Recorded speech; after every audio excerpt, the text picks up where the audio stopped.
Welcome to the Creative Play and Podcast Network. Join us as we share our favorite RPGs, one-shot games, tabletop games, reviews, and convention panels. Sit back and enjoy the show.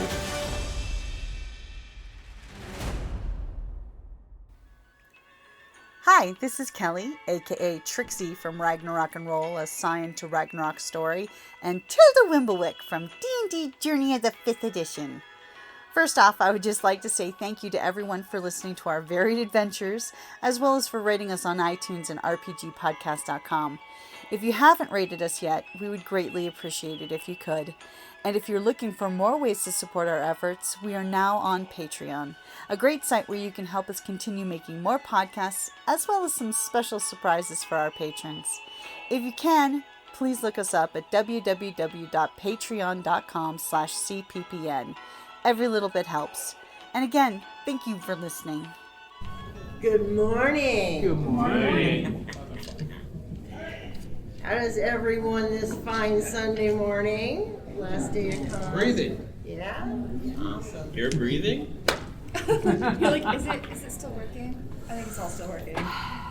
Upright. We're all Another day upright. You would hope. Or otherwise you're something.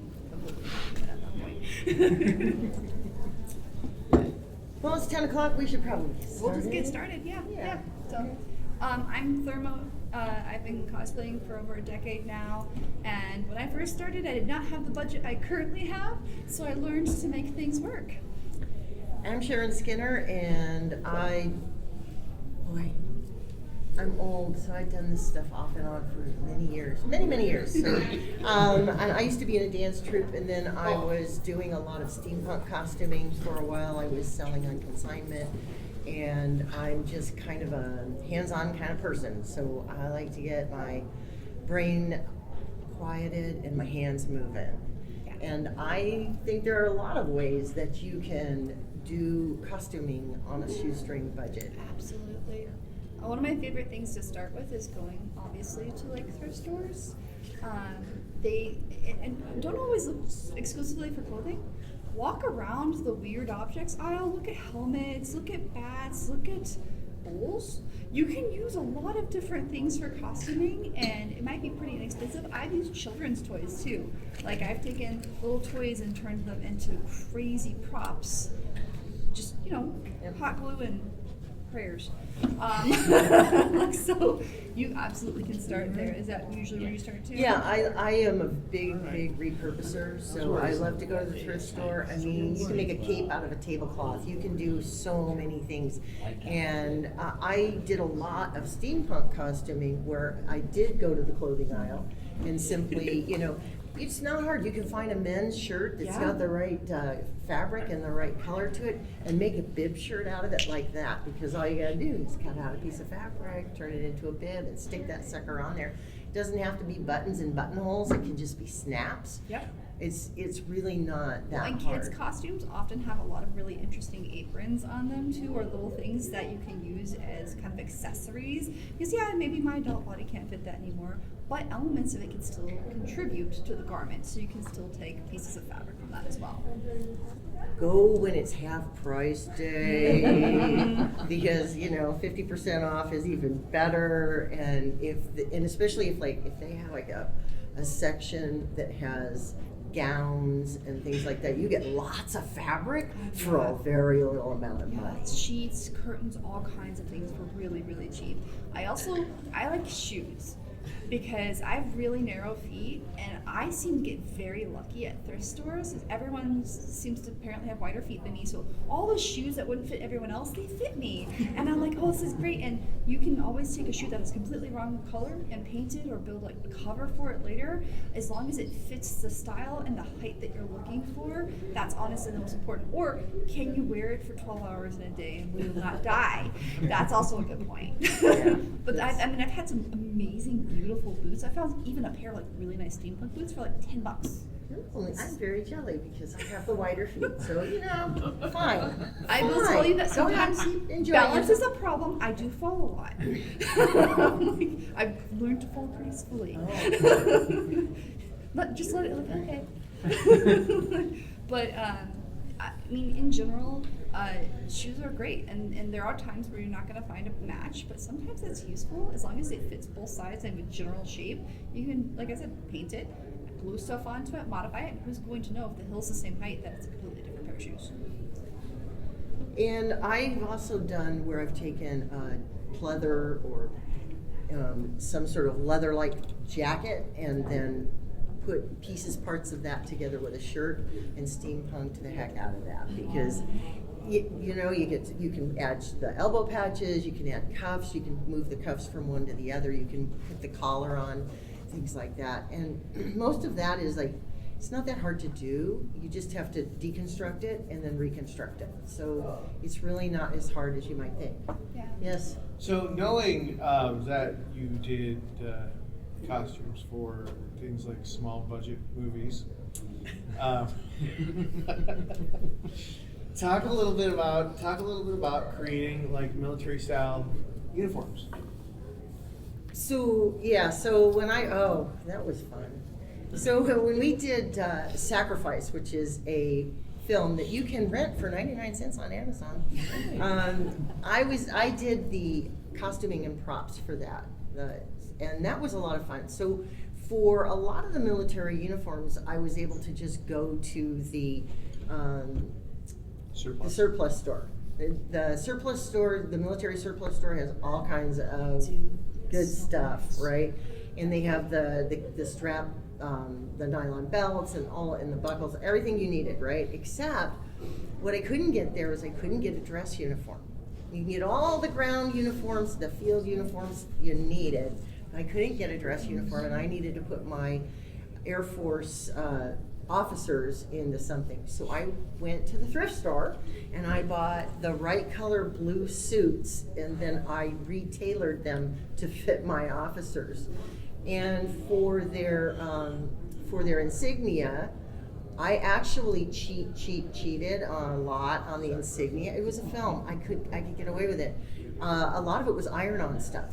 Yeah. Like, I just printed it on my computer and then ironed it on, and it looked like they had insignia, but I didn't have to pay for actual pins, and I didn't have to do anything that was not legal. Because as a veteran, I'm very cognizant of not putting people who are not military in actual military uniforms. Yeah, and if you can't do iron-on, I recommend the cloth markers that you have to kind of press down. I usually use masking tape to mask out the area so that it doesn't bleed any further, and then I just mark it up, let it dry for about 5 hours, come back, peel up that paper, and I'm like, oh look, a symbol. And it's easier than, you can obviously paint with like fabric paint and stuff like that, but that usually takes so much longer, whereas the oil markers and the fabric markers, you're looking at 2 to 5 hours tops. And you can wear it. And if you're doing a film and you need to get stuff done fast, that probably would work really well. Or if you're the night before a costume and you forgot that you didn't add all of your symbols, you're like. One of the most fun things I did for that film was we needed a mask that looked like it was Mayan, ancient Mayan. So I went and I bought a bunch of the little square tiles, all in jade colors, all in green colors. I bought a couple sheets of those, that you would normally put on your wall, and I cut them apart, and then I took and broke them. And I took a cheap wooden mask that I got at the thrift store. And I glued all of those together on that mask to make it look like a jade mask. It was a lot of fun. And then filled in the cracks with some filler like you would with tile, but yeah. I know another thing too, sometimes thrift stores don't have what you need. So oddly enough, go to dollar stores or like 99 cent stores or whatever you can find. They have started to carry fabric now, which is weird. Small amounts of fabric. Yeah, small amounts of fabric. They also have so many unique things for cleaning.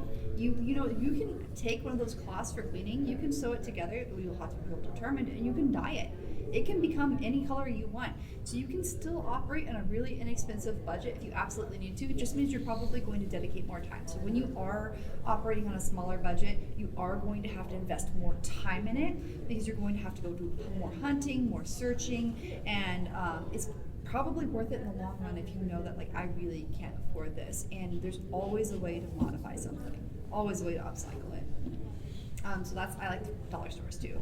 I took a trash can from a dollar store, and then I took a protein can, and then I took some Dixie cups, and I made a grenade launcher. You can do things.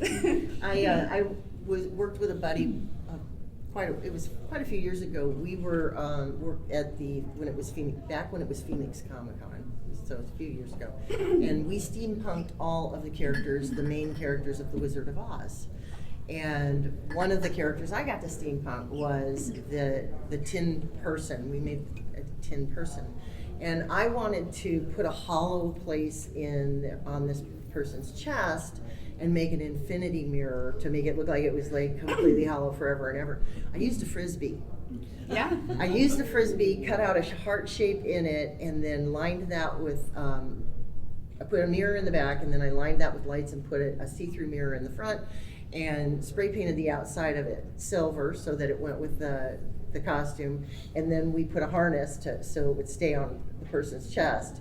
And they walked around with this infinity mirror. It looks really cool. I still have it. It still works, but it was made with a Frisbee I got at the thrift store. Yeah, and we talk about lights and electronics. More and more people want to incorporate that into their cosplays these days. Again, dollar store lights work just fine. Yeah, you might have to change the batteries out a little bit more often, but the great thing about those is they usually have extra, I found that for some reason when I buy lights at the dollar store, they include extra lights that you can fix things with. I'm all, oh, when I buy them from the regular store, they don't do this. Why are you being nicer to me? Like, this is great. So you don't have to go with like really expensive ball wire. You don't have to get a thread that conducts electricity. You can just get some fairy lights, or you can get some Christmas lights, and you can hide them behind tissue paper or all kinds of there's films that you can buy for scrapbooking that they sell at dollar stores sometimes too. That you can just overlay. There's all kinds of options. And don't count out your general like Home Depot or Lowe's and stuff for things. You can get. You want something that's chain? Don't go to Michael's. Don't go to Michael's for chain. Oh, it's so freaking expensive. It's really it's like $16 for a yard of chain. Right. Where I could get 6 feet. Yeah. For like $5. Yeah, at Home Depot or one of those. Yeah. So don't count out the hardware store that you could just go down there and get the same thing you might want to get at the craft store. You can get at a hardware store for a third of the price. Yep. Another place to not discount is sporting goods stores. A lot of people overlook them, but if you need really fine fiber optics for lighting. And their clearance section is full of that stuff all the time because no one thinks to go there for fiber optics. Cheap monofilament fishing line functions as fiber optics perfectly, and you can buy all sorts of belts and harnesses and things like that from sporting goods stores. Discount Super helmets cheap. too when you need to build stuff on top of something that can bear the weight without damaging, your neck, your shoulders, things that are important to supporting your body. You could take a bike. You could take a bike helmet and turn it into a helmet very easily. And a lot of sporting goods stores sell the replacement pads that go inside of football helmets or things like that. So if you ever need to pad out the inside of a 3D printed helmet, it's way cheaper to buy them there than it is to order them online. Yeah, a lot absolutely. of the time. Especially if you catch it immediately after youth football season. Yeah. Oh, yeah. That's a good hint, folks. Get there right after that sporting season, like youth sports season, and you're going to get all sorts of stuff. People trade stuff in. We have up in the valley have a thing called Play It Again, Sam, which is a used sporting goods place where you can get some really nice cheap stuff there. And when you talked about belts and harnesses, again, back to the thrift store, they have a ton. They always have racks and racks of belts that you can. I've gotten some really cool. Or you can belts hijack them off of existing clothing. If there's always clothing goes through phases, right? And the phase of all of the goth belts is starting to come out again, and so there's ways to go to thrift stores and be like, I like that belt. Okay, seam rip. Oh, I'm looking the other way now. This is my artist now. Yeah, you can absolutely do stuff like that. Okay, my confession is that when I really need something, but I don't want to pay the full price, just stick it in a different section of the store. You'll pay later. You're like, 50% off day. no one knows. We were talking about helmets earlier too. The reason I go to thrift stores for helmets is most of the time you find them, they have cracks in them. So people don't want to use them anymore, but they don't want to destroy them. It's really easy to fill the crack with just some wood glue and let it seal, and then it's smooth again. So you want a smooth helmet, you want to just add some accessories to it, just fill that crack with wood glue. Glue's really cheap. So, I mean, unless you get a gallon. But then you're still only looking like maybe $20. Yeah. So, And it lasts a long time. It doesn't last so long. Keep it out of the sun. Don't do what my friend did, and she had everything displayed and always left her window open, and she went to open her wood glue and they just solidified. So keep it Wood in a glue cool, dry needs to place. be checked upon Yes. periodically. Just like White contact glue, cement. check- Yeah. All they need to be glue, checked up. you need to baby but that. with some of them, you can just add water Yes. Yeah. periodically and Yeah. I mean, reconstitute. if the wood glue hasn't completely Yeah. solidified, water usually works. But that's another thing too for adhesives. Most people go to hot glue. Hot glue is fine, but I actually recommend going to we mentioned Home Depot and Lowe's. Go to Home Depot and Lowe's, get their industrial strength adhesive Velcro. You let that stuff cure for 12 hours. I can't get it off the fabric I tested it on. I've tried so many ways, and I was like, well, you live there now. I'm gonna sew the other way, and I'm going to hide you on the inside. It's a good thing I put the soft side on first, because I was just going to test it in, I could probably take it off later, because I've always been able to take off, stick on Velcro later. No, but that means excellent. If I am not good at sewing and I can't do zippers, maybe I have a little bit thicker seams, but I can make all of them with this, like I could cut the Velcro in kind of like half, and I can just stick everything together with Velcro. And then if you want some cool ensemble where you reveal another outfit underneath, you just rip it off. You're like, look at me. So there's lots of options, because I know sewing can be difficult, and I don't recommend hot gluing seams together just because it's Arizona, and if you do want to wear it in our summer, I have seen people suddenly become naked at cons. Princess Leia had that happen one time, and thank goodness she had 6 501st around her, and it was like a curtain you could not see through, and she just tied it around her, and she's like, I've got a loincloth now. But hot glue does not always work in Arizona. Probably would be fine in other states, but not here. So unless you're using, if you really do want to stick with hot glue for everything, Gorilla Glue high temp hot glue, and please give it the time to cure. Well, and be careful with it, because it is high temp. You will get 2nd and 3rd degree burns if you let it touch your skin. Maybe I'm speaking from experience. If that happens, toothpaste or lavender oil to stop the burn from progressing, and then go to urgent care, please. So, but yeah, I mean, and if you guys have any questions, feel free to raise your hands. What other things have you done to make sure that you keep things on a low budget? Well, I hoard a little bit. If I see it at the thrift store, and I don't even have a use for it, but it's an old leather coat or just the perfect collared men's shirt or what have you, I have a tendency to pick that up, especially on 50% off day. So I have bins. Okay. I have bins. I like to also go to like garage sales, because most people, a lot of the times, they want it out of their house. Mm-hmm. So if it really isn't something you can afford, you're like, look, I will buy I want this whole collection of things. I will take all of this away from you for this amount. I promise this will never see your front doorstep again. And so usually you can do some pretty good negotiation there if you're comfortable with that. If you're not, bring someone who can. Bring someone who can haggle for you. But yeah, garage sales are also really, really good. And that's also where I found a lot of like full costumes that only need some minor tailoring. Usually for friends. I never find them for myself. I'm too tall, everything's always too short. So I usually have to get some extra fabric if I'm going to wear it and bring it down. But it is still an option, especially if you have, if you're in the middle of growing, or you're growing this way, or this way, it doesn't matter. And so your body changes so much. Maybe you've got children, or maybe you know that you're going to start working out a lot, so you want to have options and availability. Go to garage sales and see what you can get as well. And never underestimate a good friend. Yeah. Reach out to your friends. What do you got that you want to get rid of? Cosplay friends have, like, you have hoards. So all of us have a hoard, right? I had a friend come to me recently. She said that she was recovering a chair, and I said, I have some upholstery fabric that I've been hoarding. Let me see We're all if I secretly like any of dragons. it. It's fine. We just come in different varieties. Some of us hoard adhesives and foam, and others fabric. So that's a really good point, asking your friends, because sometimes I look at it and I'm like, I want to get rid of it, but I don't want to put it in a thrift store because some of this is really weird and niche. So what do I do with this? Surprisingly, like I live in Tempe, and the Tempe Public Library actually has like a fabric textile recycle area, and you can go in there and off and on they'll have stuff available after demos and stuff. And they're like, hey, we just want to get rid of this, or it's the scraps of things that you can put together or make small accessories out of, or use in hats or all kinds of things. So check your local libraries too, because I know the Phoenix and Tempe Public Libraries do have furniture and fabric stashes. They also do courses for free typically, where you can go in and learn how to make something and you can come away with a garment.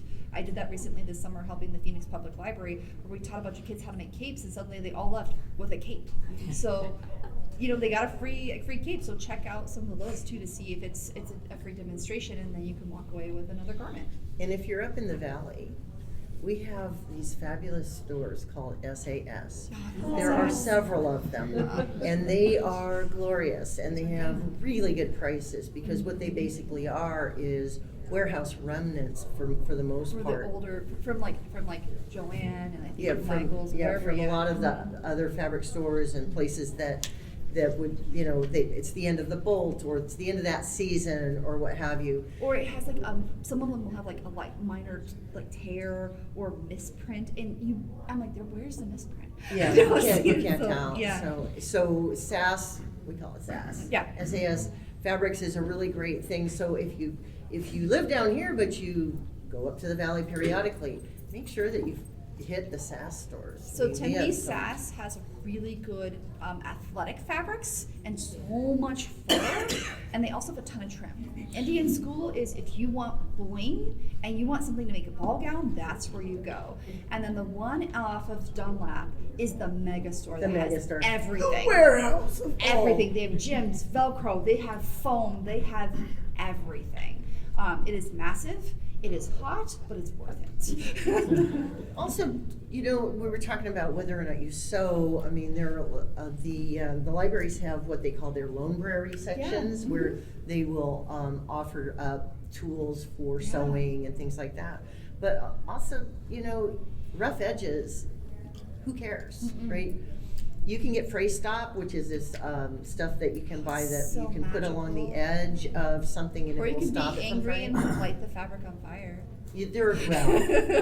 Distressing. Now let's talk about distressing. Cheese graters and All kinds of things. and pumice stones. Yeah, I mean, if fray check and a lighter are your best friends if you have frayed edges. And with the lighter, obviously, I said light it on fire, but don't completely just kind of scare the fabric with it. But yeah, you can lighting it on fire is fun. Please wear a mask.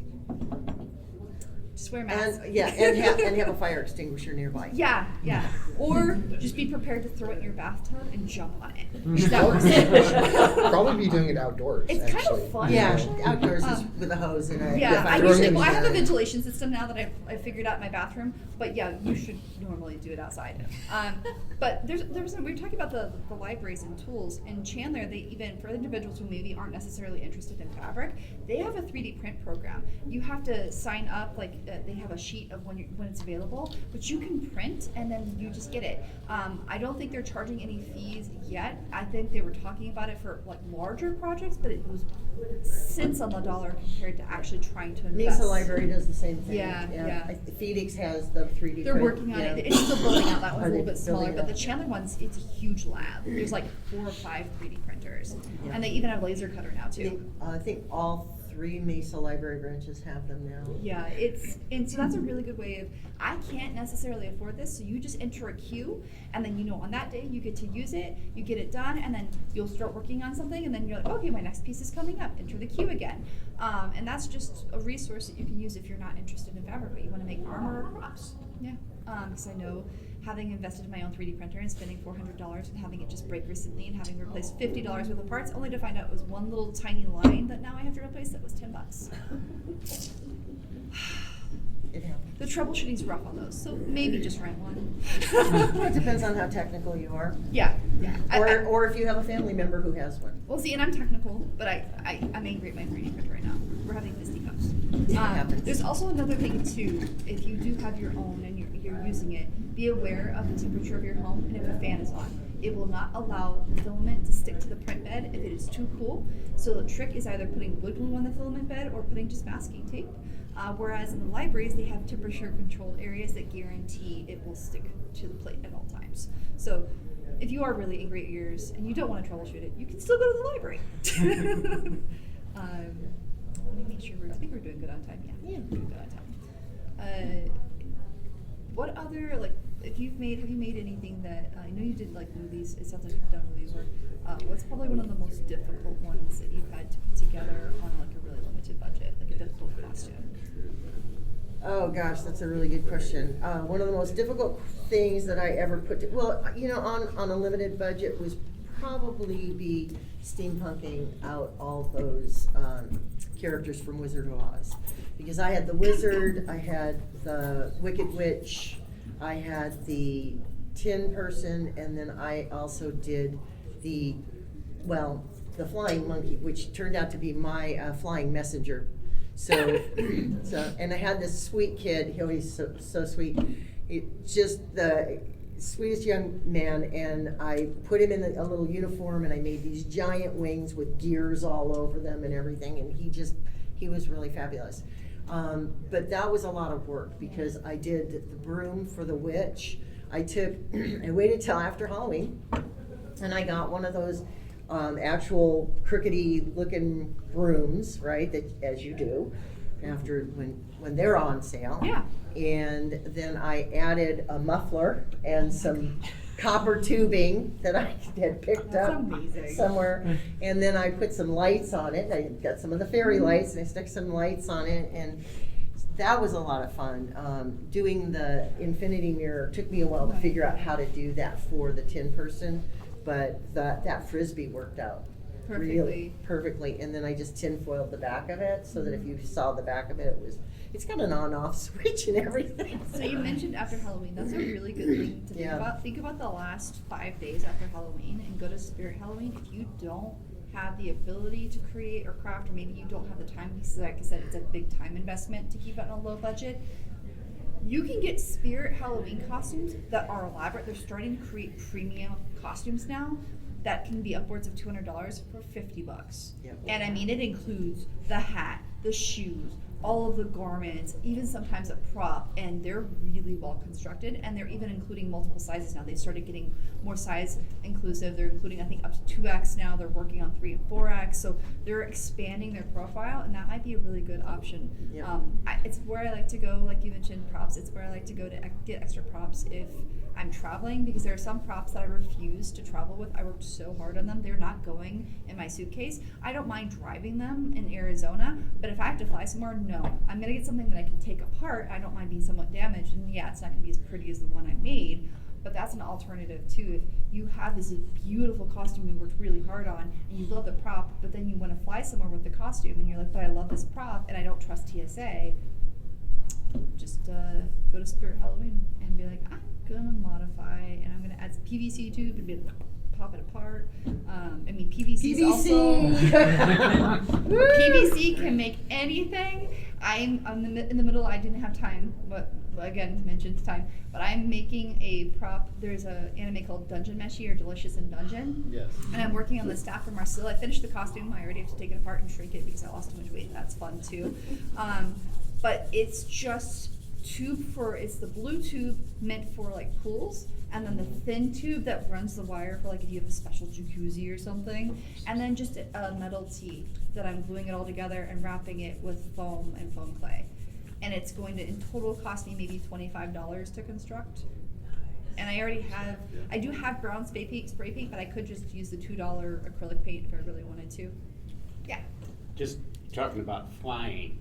If you're trying to move things like staffs and stuff in an old beat up golf bag. Yeah, the golf bags work. I have a friend who goes to blade shows and he brings swords. Yeah. Puts them in a golf bag. Nobody says boo. Or the poster tubes. Poster tubes work as well. Poster tubes are cheaper. Golf bags, they will charge you a surcharge. Poster tubes, I don't know.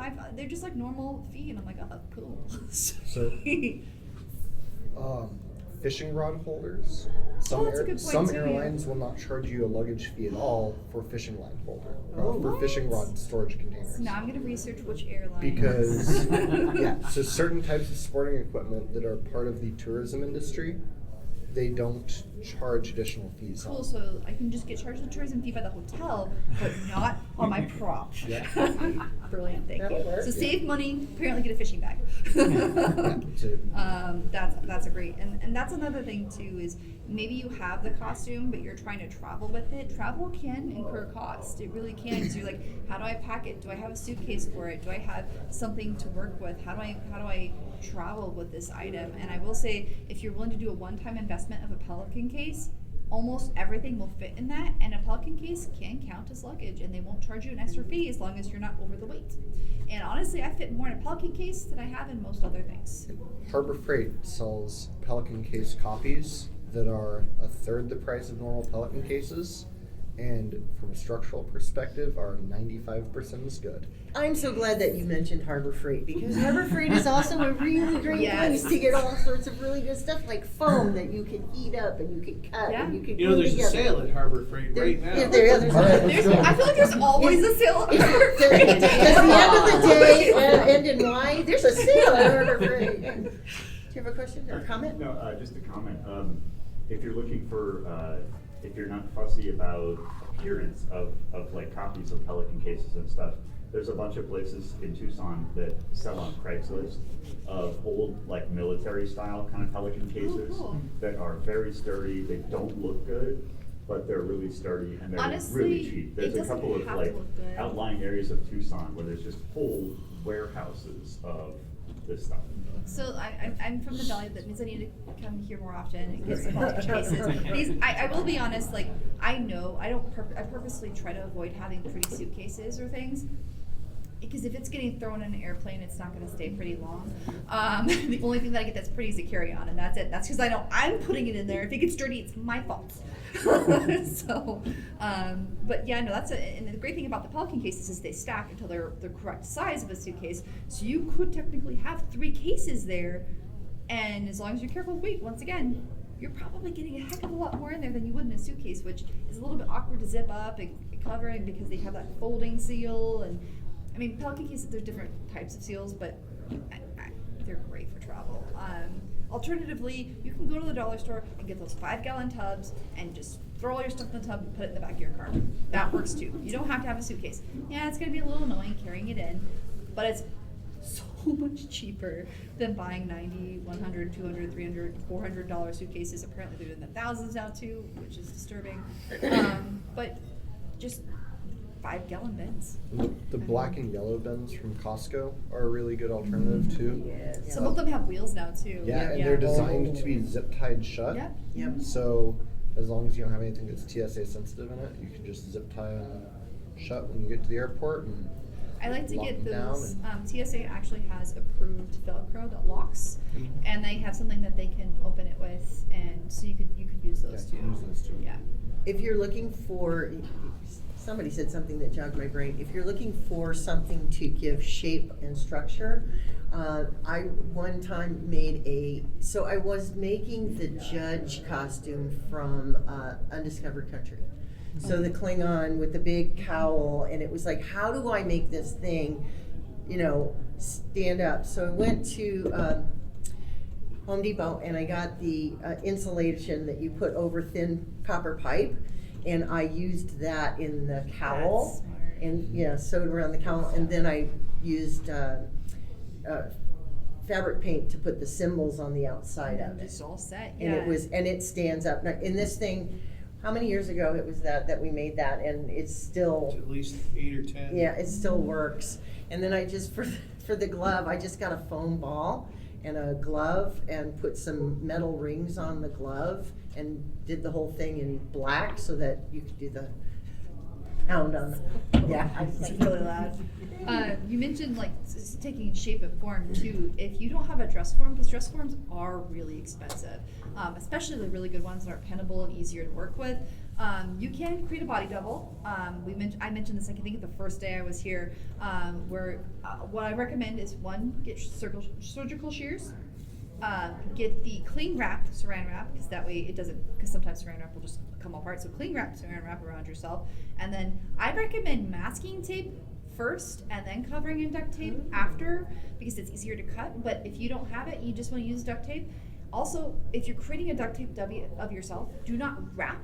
You need to pull in strips in place. If you wrap, you're actually shrinking your measurements. So you're kind of corseting yourself while creating a dummy, and then officially things aren't going to fit. But that's a great way to do it. And then you can stuff it with polyfill, or what I like to do is, once it's completely sealed, spray foam in there, because that stuff's cheap, and then it just inflates. And stick it on a PVC stand. Yeah, that you exactly. make. You make your own little PVC stand, and maybe put a little bit of sand in it, or some stones from your backyard or something, or just run into a ravine and be like, and then run back out. Arizona's got plenty of rocks. And you've got a stable stand that maybe cost you $25.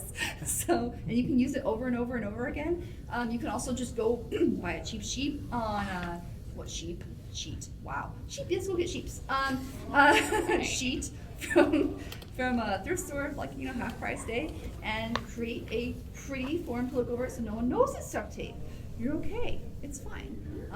But there's all kinds of ways to create dress forms too if you have to have really tailored fit and you're not comfortable with doing that on yourself just yet. So what I'm getting is step 1, go to discount stores. Step 2, head to the hardware store. Yes. Thrift stores, hardware stores, dollar stores, and garage sales. Step 3, get yourself a sheep.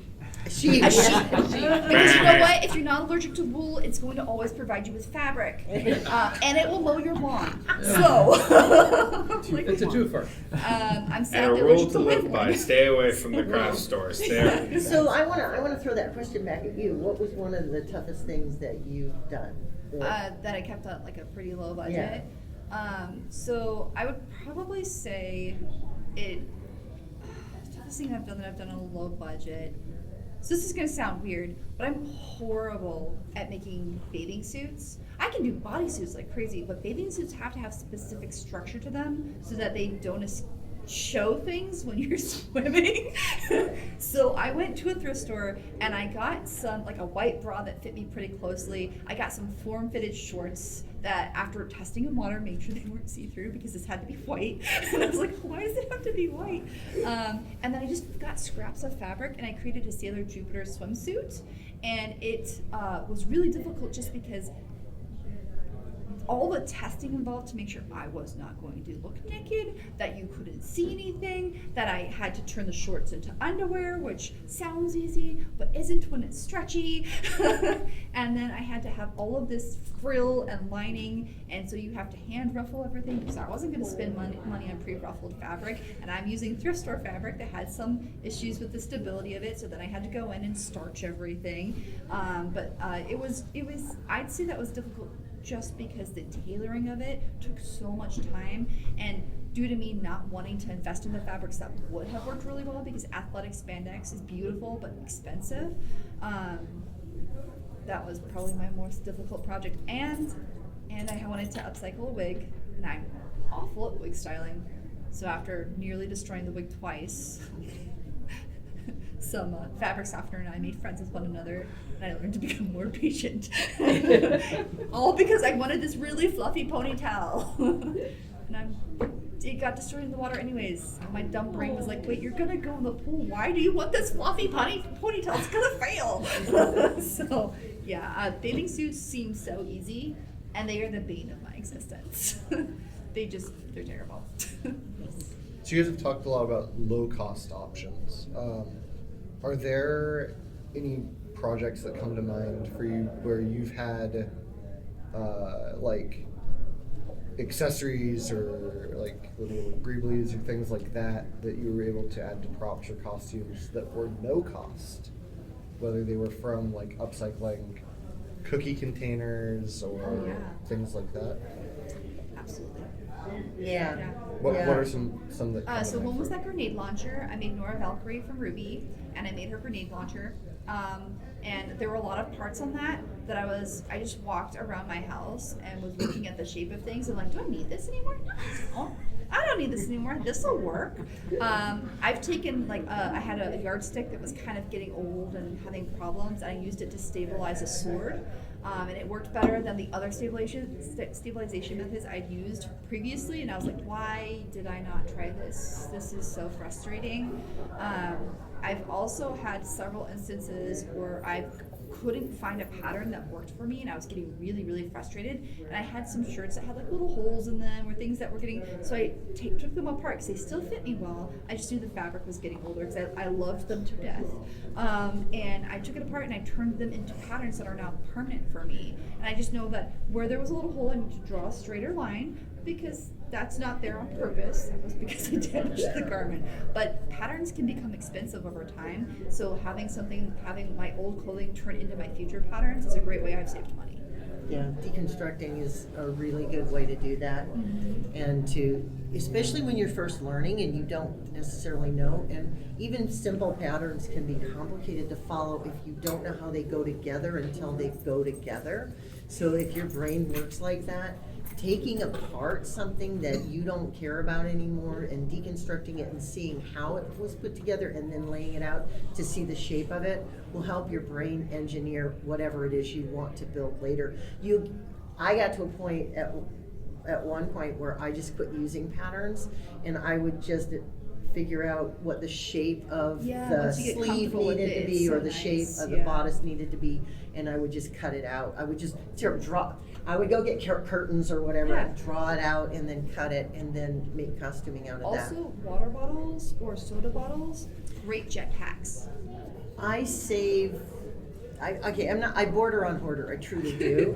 I save anything that's unusual or odd shaped or that makes my brain go, ooh, I could make something out of this. I have bins of it. I have boxes and bins. I save unusual shaped cardboard. You know, when you get the cardboard inserts and they've done the molded cardboard, I save those. I save all kinds of weird stuff like that. But then when somebody says, do you have a box to display a wand in? I'm like, I've got it. I've got the thing, and I've got those things. Or old picture frames. If you have something that you want to carry around that's displaying, right?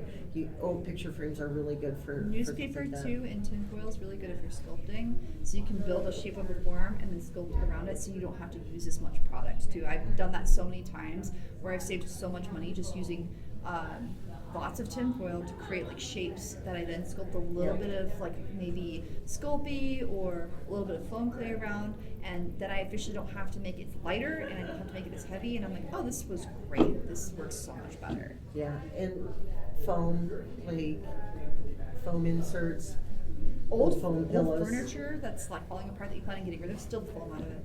Yeah, take the foam cushions out. You can wash them. There are a couple of things, like my daughter, when she's making something, I'll come in, there's bits everywhere, and goes, she's making a pattern.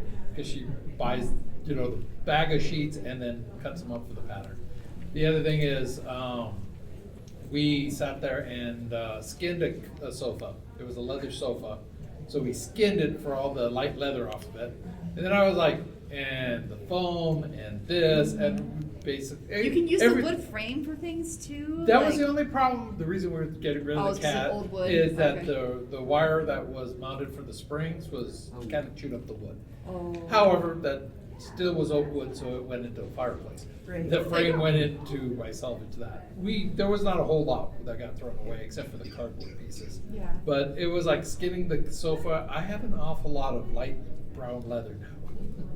It's the best thing to do. I mean, I will say leather can get very expensive to purchase. And if you want to source it ethically, find something that already exists. Yep. So you're not getting new product. That's a great way to do it, yeah. But there's a lot of times I see a couch and there's a big chunk. It's on the curb, big chunk cut out because they were like, ooh, that leather is now mine. Because there's an awful lot of leather furniture. Yeah. And on aging, a friend of mine quite a few years ago, he sat there and goes, I need this, it looks too new. I need you to drag me through a gravel parking lot back with your truck. And I was like, what? He goes, tie me to your truck and drag me to the parking lot. It's like, I'm not tying you to my truck and dragging you through the parking lot. I will make one of those ski things and you can hang on and drag you through the parking lot. And it is like, he sat there and it's like, it doesn't look quite right. And he sticks his foot in the ski thing, goes, drive. And I was like, I don't want to be seen doing this. So drove him around the parking lot, aging his armor. Well, pumice stone is really good for that too. You can take, get yourself cheap pumice stone that you normally you would get for cleaning the toilet. Yeah. That stuff is really great for, for aging. And you get them at the dollar store. Yeah. And they work really well. Steel wool too. Steel wool, yeah. Yep, it's really useful for distressing and aging things. Tea and coffee, just understand that it might wash out, so you may have to reapply it, but maybe that's what you want. Maybe you only want it temporarily. So those are also really good for creating staining or aging, or just taking, if you want to paint something or dye something, but you don't want to dye something, what I like to do is I take a textile fabric medium and I mix it 2 parts of the fabric medium to 1 part of a water-based acrylic, and I just start slowly but surely brushing it onto a fabric. You can do ombres that way, you can weather that way, and after about 12 hours it's sealed. You need to iron it, wash it, and you have permanent color on fabric. And that's much cheaper and not as time laborious as dyeing, which plus dyeing can be not as controlled. It can be a little bit chaotic, just a little bit. We do have about like 10 minutes left so that the next people can come in. Are there any questions? Do we want? Yes. It's not necessarily incredibly related, but how would you suggest cosplaying with glasses? Because, I mean, your expensive version is latex surgery.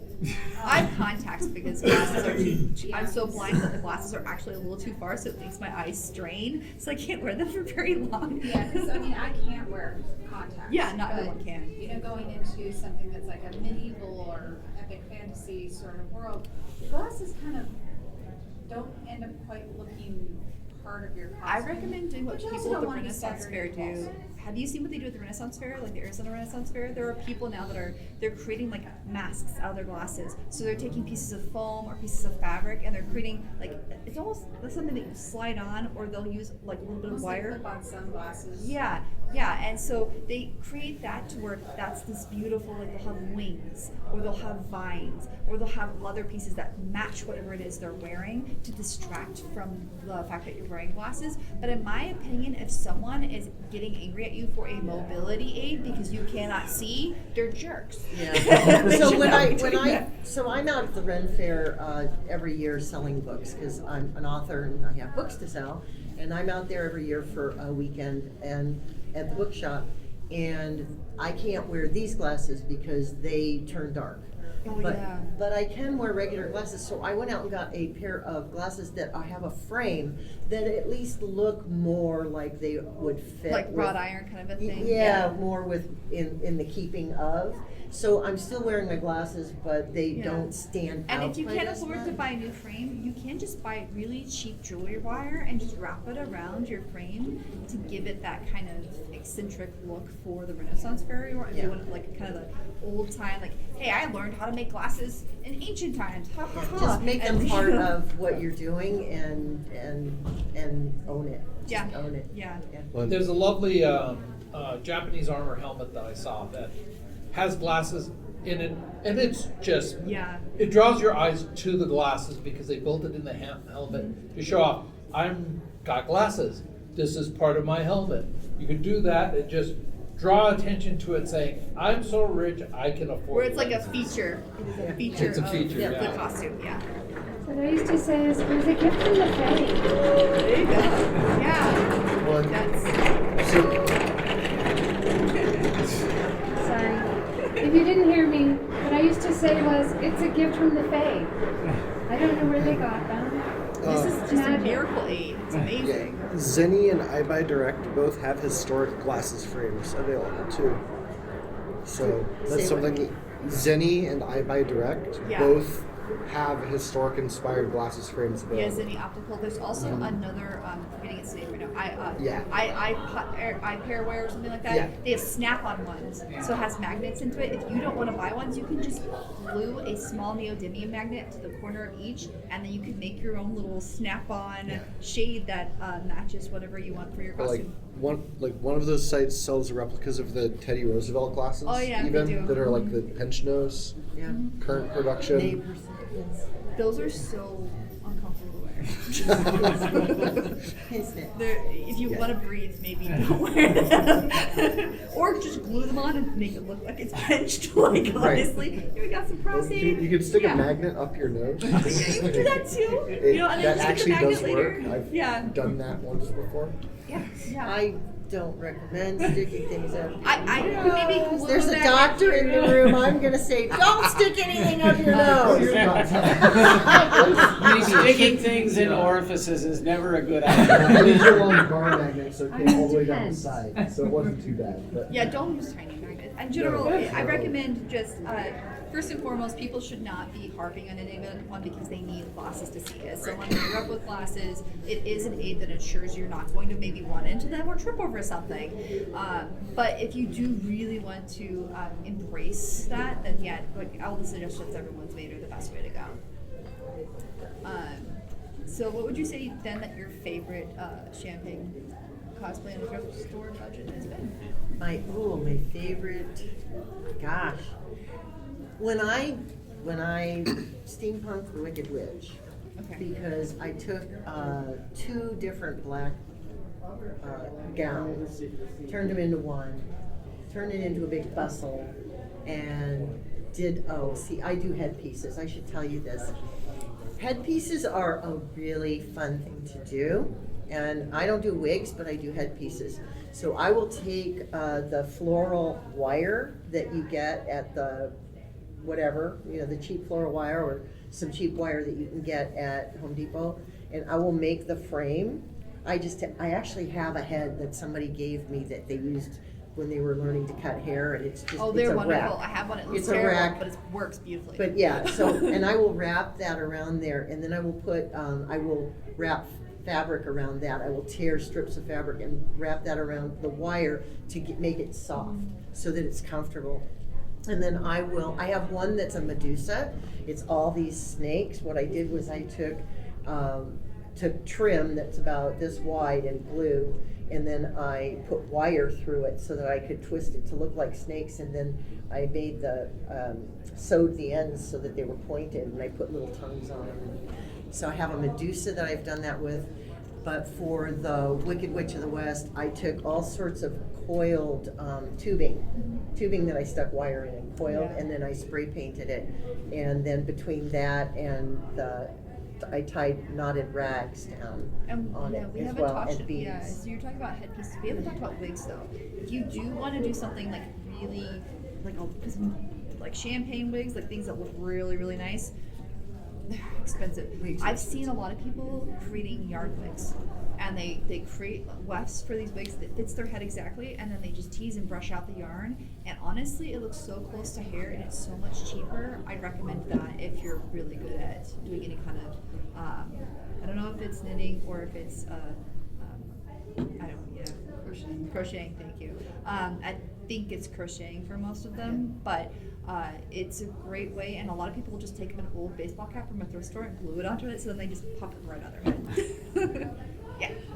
I've had a lot of good use out of like the braiding hair, like the textured braiding hair. You can do that too, and that's pretty cheap. You can get really big, long pieces. You can get a lot of it for pretty cheap, pretty inexpensive, and it gives you so much like extra color options, and it looks a lot more realistic than a lot of like the wigs are too shiny.